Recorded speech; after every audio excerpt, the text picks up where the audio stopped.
On entend souvent dire, est-ce que la réalité existe vraiment? Si on écoute les physiciens quantiques, ils affirment que la réalité, telle qu'on l'aperçoit, n'est rien d'autre qu'une construction de notre mental.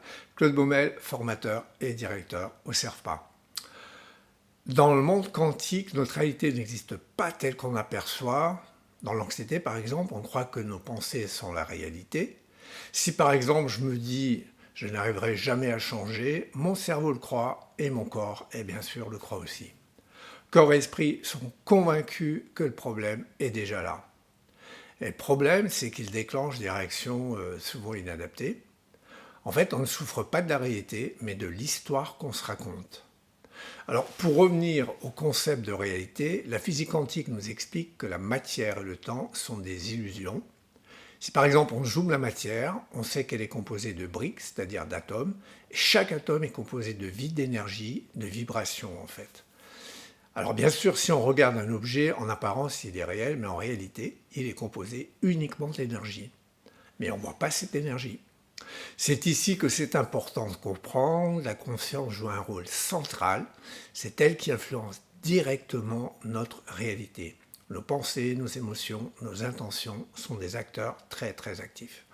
La plupart d'entre nous, on est en recherche de bonheur, ce qui est naturel, et pour attirer le bonheur, il faut adopter une approche consciente de nos pensées et de nos actions. On doit modeler notre réalité. Pour ceux qui veulent aller plus loin, sachez qu'il existe des outils pour modeler la réalité comme la méditation, la visualisation. Et la méditation nous invite à ne pas nous identifier à ce qu'on perçoit. Et comme on vient de le voir, c'est l'esprit qui crée notre réalité. Tout ce qu'on vit, on l'expérimente à travers l'esprit. Quand on médite, on pose un regard neuf sur chaque instant. Si vous souhaitez en savoir plus, je vous conseille d'écouter vraiment Guillemont, qui est physicien, c'est un type génial. Philippe Guillemont suggère que chaque choix que nous faisons crée une bifurcation dans le temps qui ouvre vers de nouvelles possibilités.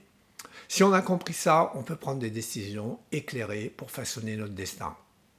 Et justement, dans le cadre du CERFPA, on a développé un cours par correspondance qui s'appelle Thérapie physique quantique et neurosciences. Le cours développe des chapitres comme le pouvoir de l'intention, et selon les principes de la physique quantique, nos pensées et nos intentions ont le pouvoir d'influencer notre bien-être et notre équilibre énergétique. Pour ceux qui sont intéressés, je mettrai un lien dans la description pour que vous puissiez consulter le programme. Voilà, cette vidéo est terminée. Merci de l'avoir écoutée et je vous dis à bientôt. N'oubliez pas de vous abonner sur notre chaîne YouTube.